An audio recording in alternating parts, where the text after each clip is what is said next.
2007 সালের 11 জুলাই ট্রেনের নিচে কাটা পড়ে একসাথে লাইনের উপর এসে বসে পড়েন।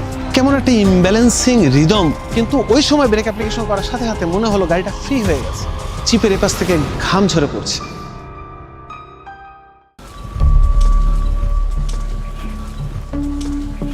আসসালামু আলাইকুম। আসসালামু আলাইকুম। আমি একটা বিষয় আপনার সাথে একটু কথা বলতে চাচ্ছি, আপনি কি আমার সাথে কথা বলবেন কিনা? আচ্ছা, আজ থেকে প্রায় 19 বছর আগে আপনাদের এলাকায় একটা ঘটনা ঘটেছিল। সেটা হচ্ছে একই পরিবারের 9 জন একসাথে একটা ট্রেনের নিচে পরে আত্মহত্যা করেন। আপনি কি এ সম্পর্কে কি জানেন বা জায়গাটা কোথায় আপনি বলে দিতে পারবেন আমাকে? আমি এইটুকুই জানি যে আমি তোর কাজ করতেছিলাম, পরে শুনি যে এই ঘটনা, পরে ধরে এসে দেখি যে এরা তো সব শেষ, একটা ডুম হয়ে গেছে। জায়গাটা এটা মানে জায়গাটা এখান থেকে কতটুকু দূরে আপনি বলতে পারবেন? 500 গজ দুটো হবে সামনে। হ্যাঁ হ্যাঁ।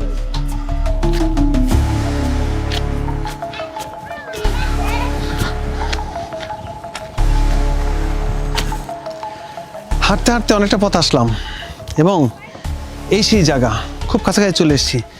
চলেন দেখি সেই জায়গাটা, যে জায়গায় আজ থেকে প্রায় 19 বছর আগে একই সাথে একই পরিবারের 9 জনের আত্মহত্যা করে।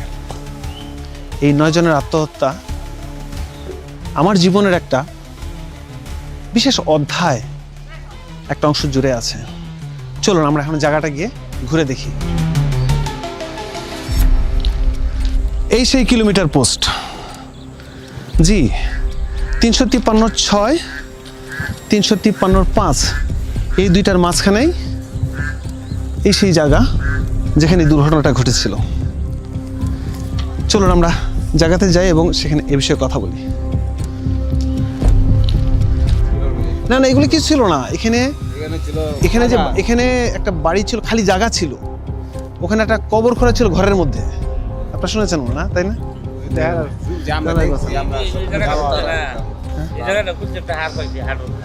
এইখানে অ্যাক্সিডেন্টটা ঠিক হয়েছিল এই জায়গাতে মনে হয়। হ্যাঁ, এই জায়গাতে হয়েছিল অ্যাক্সিডেন্ট। হ্যাঁ, এখানে অ্যাক্সিডেন্ট হয়েছিল, এবং আমি সম্ভবত, আমার মনে আছে, আমি এই জায়গায় নেমেছিলাম, ইঞ্জিন থেকে এখানে নেমেছিলাম, নেমে খালি এমন নিচে থেকে খালি দেখেছি যা আমার লাইন ক্লিয়ার আছে, গাড়ি দাঁড়াই গেছিল।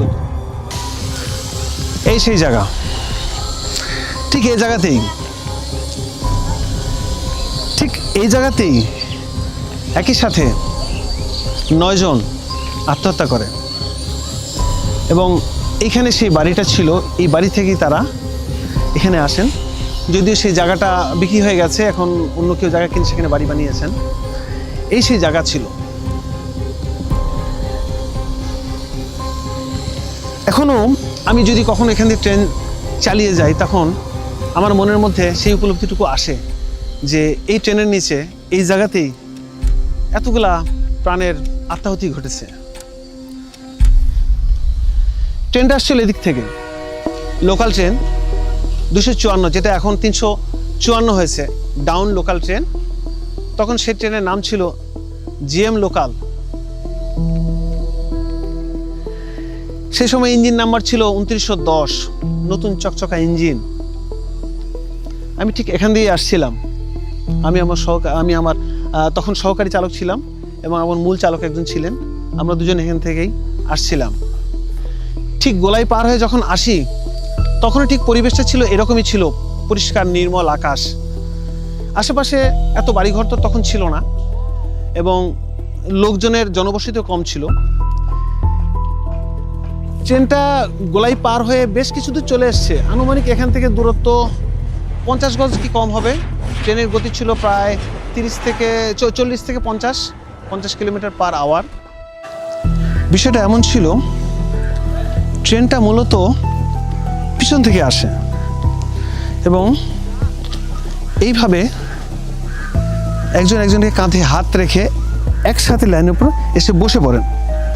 আমার মনে আছে যে মাঝখানে যিনি ছিলেন, উনি স্যান্ডো গেঞ্জি পরা অবস্থায় ছিলেন এবং পাশে 2 জন মহিলা ছিলেন এবং মহিলাদের প্রিন্টের খয়েরি রঙের জামা পরা ছিল দুজনের। একজনের সম্ভবত ম্যাক্সি জাতীয় পরা, আরেকজনের সালোয়ার কামিজ পরা, এরকম মনে হচ্ছিল। সরাসরি এখানে বসে পড়ে। ঠিক তখনই ট্রেনটা এদের উপর দিয়ে যায়, ঠিক পিছন দিয়ে ওঠে। সে সময় আমি এবং আমার যে মূল চালক যিনি ছিলেন, আমরা হুইসেল বাজাচ্ছিলাম, জোরে জোরে হুইসেল বাজাচ্ছিলাম, এবং ট্রেন তার গতি অনুযায়ী সে আগাচ্ছিল, দারুণভাবে আগাচ্ছিল। একসময় আমি দাঁড়িয়ে গিয়ে বললাম যে বেশ আঞ্চলিক ময়মনসিংহ আঞ্চলিক ভাষায়, দেখেন কাকা দেখেন, এরা কি মানে ঠাট্টা করার জায়গা পায় না, এই সময় ইঞ্জিনে এই লাইন নিচে বয়ে পড়ছে। মানে এই কথাটা বলা শেষ, তখন ডিস্টেন্স অনেক কমে গেছে, তখন আমাদের আর কিছু করা ছিল না। ব্রেক অ্যাপ্লাই চেষ্টা ছিল, ব্রেক অ্যাপ্লাই করা হলো, সর্বোচ্চ সাবধানতা এবং নিরাপত্তার সাথে ব্রেক অ্যাপ্লাই করা হলো, যদি এদেরকে বাঁচানো যায়। অনেক কাছে এসে গেল ট্রেনটা। যখন আমরা বুঝতে পারলাম আর তো কিছু করা সম্ভব নয়, তখন আমি এবং আমার চালক দুজনে অলরেডি সিট থেকে দাঁড়িয়ে গিয়েছি।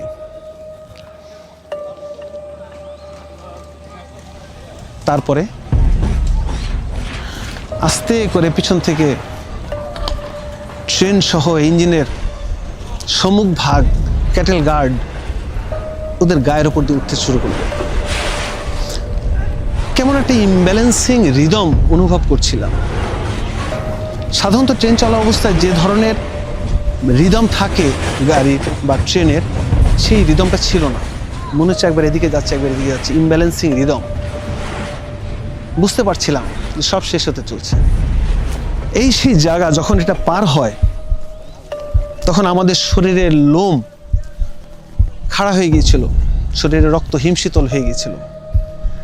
মনে হচ্ছে চিপের এপাশ থেকে ঘাম ঝরে পড়ছে। কিচ্ছু করার ছিল না। ইঞ্জিনটা পার হয়ে গেল।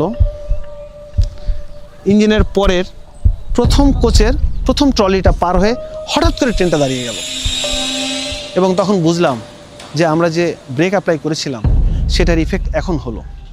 কিন্তু সবচেয়ে বড় কথা হলো, যে গতি ছিল এবং গাড়ির যে ব্রেক পাওয়ার ছিল, তাতে অনায়াসে গাড়িটা দাঁড়িয়ে যেত, এদের হয়তো ঘটনাটা ঘটতো না। কিন্তু ওই সময় ব্রেক অ্যাপ্লিকেশন করার সাথে সাথে মনে হলো গাড়িটা ফ্রি হয়ে গেছে, ব্রেক ফ্রি হয়ে গেছে।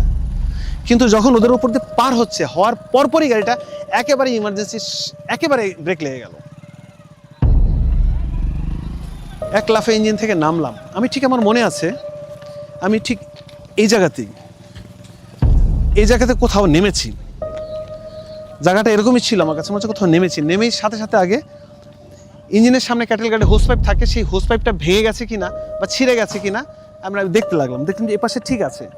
মাথা নিচু করলাম, এভাবে নিচে বসলাম। নিচে দিয়ে যতদূর দেখা গেল সে হৃদয় বিদারক দৃশ্য এখনো শরীরে কাঁটা দিয়ে ওঠে, লোম কাঁটা দিয়ে ওঠে সেই কথা চিন্তা করলে। রক্তাক্ত, খণ্ড বিখণ্ডিত মানুষের দেহের অংশবিশেষ বিচ্ছিন্নভাবে পড়ে আছে। আমি খালি দেখলাম যে হোস পাইপগুলো সব ঠিক আছে কিনা, এয়ার হোস কানেকশন।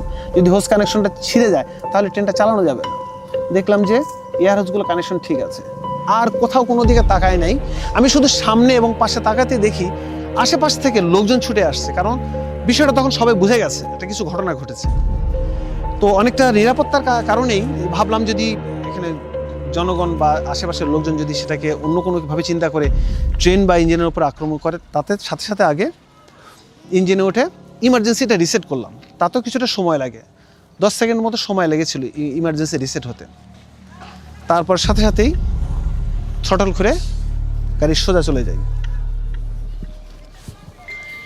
কয়েকটা মুহূর্ত, হয়তো কয়েকটা মিনিট, সব শেষ। পরবর্তীতে জানতে পারি এখানে থেকে বিভিন্ন জায়গায় লাইনের একদম 3 কোনা পুকুর পার পর্যন্ত লাইনের বিভিন্ন জায়গায় মানুষের দেহের অংশবিশেষ পড়েছিল।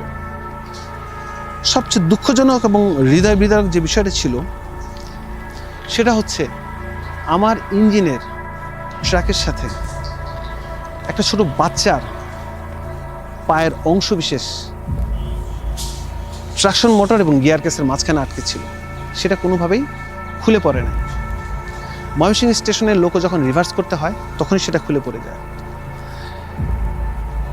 এতগুলা লোকের জীবন এইখানে নিঃশেষিত হয়েছে। আজ থেকে 19 বছর আগের ঘটনা এখনো আমার মনকে সেই হৃদয় বিদারক দৃশ্যের কথা মনে করলে এখনো নাড়া দেয়।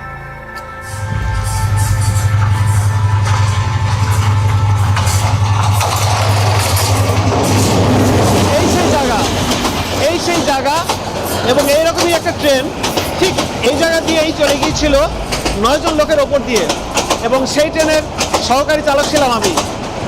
এবং এইভাবেই যখন ট্রেনটা ছুটে যায় এবং আমার মনে এইভাবেই নাড়া দেয় যে এইখানেই সেই জায়গা, এইখানেই সেই জায়গা, এইখানেই সেই জায়গা যেখানে একই পরিবারের 9 জন ব্যক্তি আত্মাহুতি দিয়েছে।